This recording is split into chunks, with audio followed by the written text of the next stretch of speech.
这个家是我在上海第3个家，一墙之隔就是著名的武康大楼，182平。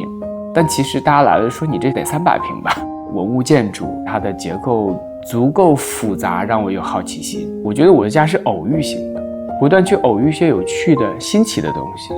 就各种风格兼容在一起，无序中找到一点秩序美。我觉得这房子最惊艳的应该是这个挑高吧，至少得4米多吧，就感觉气流通畅，很有能量感。这个屏风呢都是实木大漆工艺所制而成的，我觉得它融入了一些装饰主义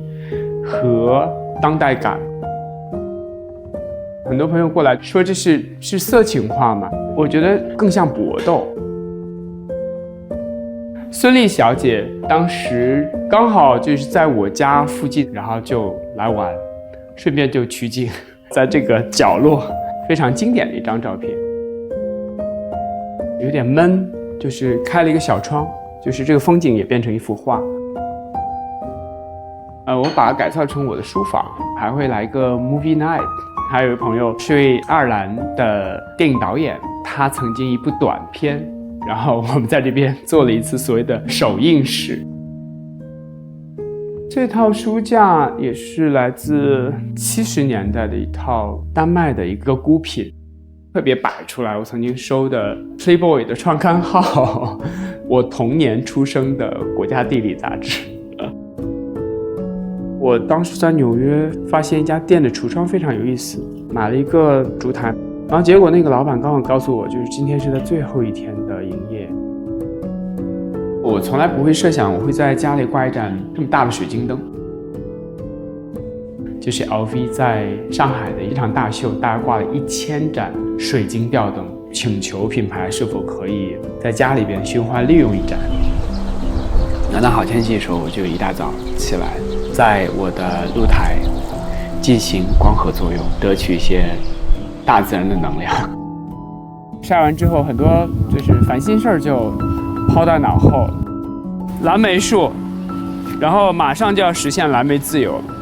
然后这边橄榄自由，这是一棵西班牙50多岁的橄榄树，结果今年默默的就开花了。这一墙风吹日丽不会枯萎，所以其实整个露台还算是有生机。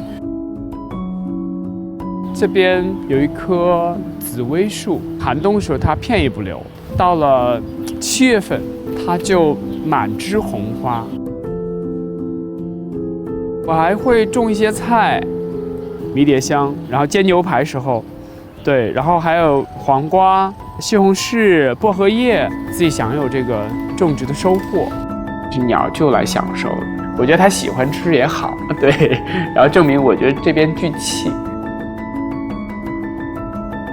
我妈经常提起来这个事儿，就是她讲说2、3岁的时候，她喜欢坐在那边，就是观察来的人，然后穿着怎样，非常执着对美的向往。从事了不少年的时尚媒体工作，实际上从一定程度上去塑造了我。来到上海，后来就离开了杂志这个载体，我自己成立了一家公司，主要是为品牌企业的战略咨询提供支持，就是差不多同步的一个新的生活面貌吧。搬进来其实有点后悔，感觉空落落，倍感孤独，点一点添置我自己的痕迹，组成了整个气场。我突然跟这个家恰了，家里面有点我的趣味，大家能从中感受到你这个人怎么活的。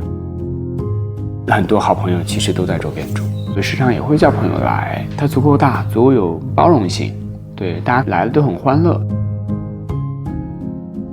我挺多朋友就觉得说干嘛要买房，好像可以居无定所，这个家还是让我有一种踏实的，我甚至是眷恋它的。然后也不像以前我们就是一个到处全世界飞得不亦乐乎，可能就是上了年纪吧，寻求一种安稳感。在上海我还没有资格去买房，所以我现在只能租住在别人的房子中。我接受这种过渡和找寻，让我慢慢去找取我的理想是什么。